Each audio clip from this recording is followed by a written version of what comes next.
Welcome back to SourceFedNERD. Today I'm going to talk about some movie and TV news, but first, a dedicated fan of Batman v Superman has taken all the footage from the released trailers, teasers, BTS clips, weird Jeep commercials, and Turkish airline ads and stitched them together into possibly an abridged, clunky version of the actual film. The video lasts about 9 minutes and the pacing is a bit weird, but props to YouTuber M1 Lillian for all the hard work, huh? Check out the full video down below. Now, kicking it off with some DC news, and I'm only talking about it because you guys flooded my Twitter last night. Zack Snyder tweeted this photo of actor Jason Momoa and himself, our Aquaman, with the caption, "Deep in it with Jason on JL," which makes sense because Justice League begins production on April 11th of this year. The reason you guys are tweeting me is probably because that certain red suit in the back left corner of the photo, which kinda, sorta, looks like it could be a Flash costume, like the one that was teased during the Justice League CW special.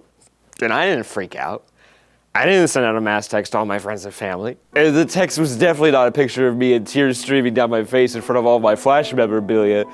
Never. Is this cool? Yes, of course. But my little friend named DJ... Hello. Pointed out something else at the bottom of the photo. Who's that powerful lady in the illustration down there? Could that be Mira, the Queen of Atlantis? Yes. Yes, it is. Thank you, DJ. Cool! We need some powerful female heroes in our DCEU, and some fans have been looking at that snazzy suit in the front of the photo, saying it could be a Nightwing costume or maybe a Green Lantern costume, but that seems like a little bit of a stretch. And someone says there's a cyborg tease somewhere in this photo, but I couldn't find it for the life of me, and I spent 3 hours staring at this thing. But how excited are you guys after you saw this photo? Let me know your thoughts down below. In some video game movie news, Ronda Rousey has expressed interest in bringing many popular fictional characters to life over the past few months, most notably Captain Marvel for her solo MCU movie, but now she's interested in playing another powerful female character. This one may be more of a reach because of the company who owns the rights to the character, and they don't seem to be interested in making movies anytime soon, but who knows? Can you guess who? Wrong, you're all wrong. You already know, you guys are all wrong. It's Samus Aran from the popular Nintendo video game series, Metroid. Rousey stated in an interview, "I've always wanted to be Samus, that would be badass," and then continued with, "I love how people found out later that it was a hot chick on the inside," which is right. When I was a kid, it was a fun surprise to find out that Samus was a woman, and in turn made the character even more of a badass for me as a casual player, and it created a lot of confusing feelings for me. I gotta say, it can't be healthy to go in that little tiny ball now, is it, Samus? When you turn 60, you'll be sorry, you know what I'm saying? I don't know what I'm saying, for sure.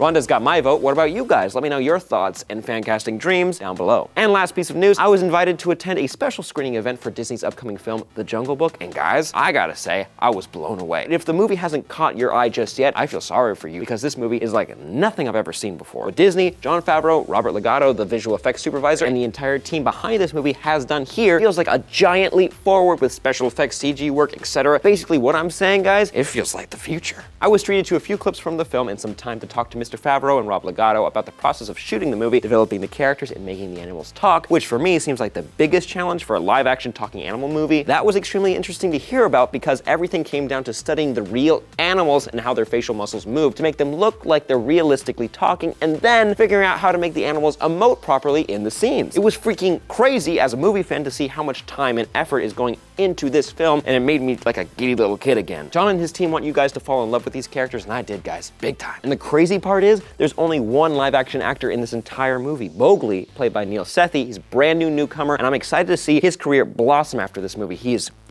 perfect. And don't worry, musical haters, this movie isn't one of those, but it still incorporates the classic Bare Necessities song. All right, it's perfect. And if some revolutionary CG technology doesn't blow your mind and make you want to see it right now, keep this in mind. This star cast is bonkers. We've got Idris Elba, Ben Kingsley, Christopher Walken, Bill Murray. Come on, son. Anyways, check out The Jungle Book when it hits theaters April 15th. You won't regret it, and thank you to Disney for the lovely invitation. That's it for today's news, everybody. Thank you so much for watching. Make sure you subscribe, comment, like, and share. My name is Sam Basher, and I'll see you next time.